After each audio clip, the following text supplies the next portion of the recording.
Good morning to all of you. Class 8, Subject Social Science, Chapter 7, Civilizing the Native, Educating the Nation. Dear students, आप अपनी book का page number 84 निकालेंगे। वहाँ से आज हम फर्स्ट पॉइंट जो पढ़ेंगे वो है एजुकेशन फॉर कॉमर्स, व्यवसाय के लिए शिक्षा। In 1854, the Court of Directors of the East India Company in London sent an educational dispatch to the Governor General in India. 1854 में ईस्ट इंडिया कंपनी के लंदन स्थित कोर्ट ऑफ डायरेक्टर्स ने भारतीय governor general को शिक्षा के विषय में एक नोट भेजा। Issued by Charles Wood, the president of the board of control of the company, it has come to be known as Wood's dispatch. तो कंपनी के नियंत्रक मंडल के अध्यक्ष चार्ल्स वुड के नाम से जारी किए गए इस संदेश को वुड का नीति पत्र के नाम से जाना जाता है। Outlining the educational policy that was to be followed in India, it emphasized once again the practical benefits of a system of European learning as opposed to Oriental knowledge. तो इस दस्तावेज में भारत में लागू की जाने वाली शिक्षा नीति की रूपरेखा स्पष्ट करते हुए एक बार फिर दोहराया गया है कि प्राच्यवादी ज्ञान के स्थान पर यूरोपियन शिक्षा को अपनाने से कितने व्यवहारिक लाभ प्राप्त होंगे। One of the practical uses the dispatch pointed to was economic. European learning, it said, would enable Indians to recognize the advantages that flow from the expansion of trade and commerce and make them see the importance of developing the resources of the country. तो इस दस्तावेज में European शिक्षा का एक व्यवहारिक लाभ आर्थिक क्षेत्र में बताया गया है। उसके मुताबिक यूरोपियन शिक्षा के माध्यम से भारतीयों को व्यापार और वाणिज्य के विस्तार से होने वाले लाभों को समझने और देश के संसाधनों के विकास का महत्व समझने में मदद मिलेगी।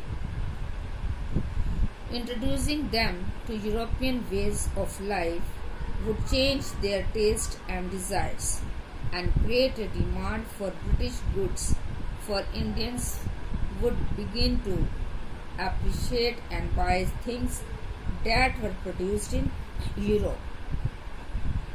तो यदि उन्हें यूरोपीय जीवन शैली से अवगत कराया गया तो उनकी रुचियां और आकांक्षाओं में भी बदलाव आएगा और ब्रिटिश वस्तुओं की मांग पैदा होगी, क्योंकि तब यहाँ के लोग यूरोप में बनी चीज़ों को अपनाना और खरीदना शुरू कर देंगे।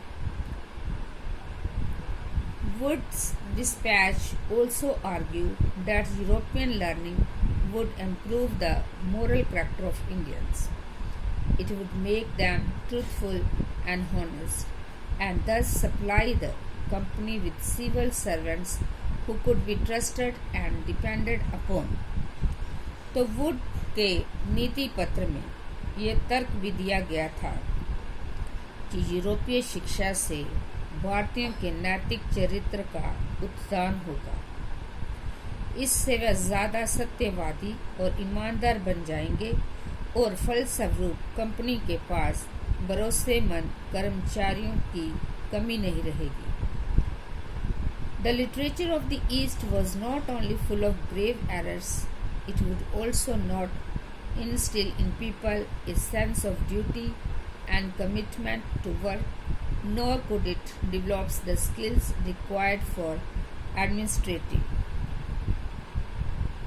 तो भयानक त्रुटियों से पड़ा हुआ था, बल्कि ये लोगों में ना तो काम के प्रति दायित्व और समर्पण का भाव पैदा कर सकता है और ना ही शासन के लिए आवश्यक निपुणता पैदा कर सकता है। Following the 1854 dispatch, several measures were introduced by the British. तो 1854 के नीति पत्र के बाद अंग्रेजों ने कई अहम कदम उठाए।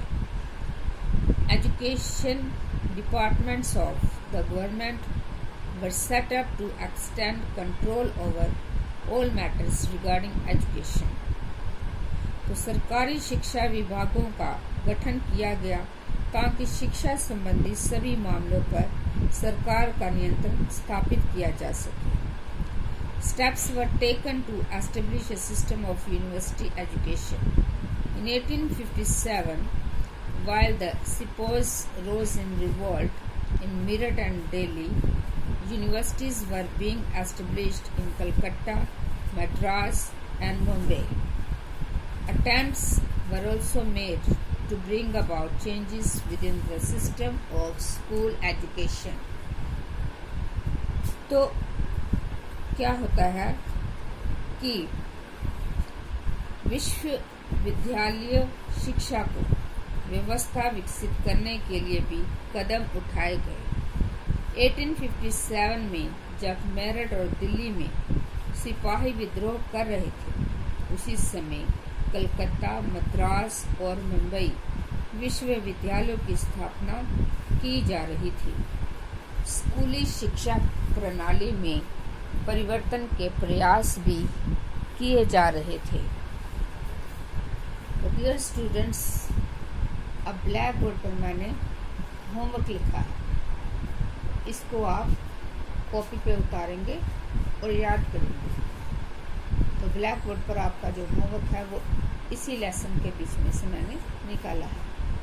तो आपका क्वेश्चन है, name the places where the British established university. तो आपने उन जगह के नाम लिखने हैं जहाँ ब्रिटिश लोगों ने यूनिवर्सिटियाँ बनाई थी। तो वो कौन कौन सी जगह है? Calcutta, Madras and Bombay were the places where the British established university. Thank you and have a nice day.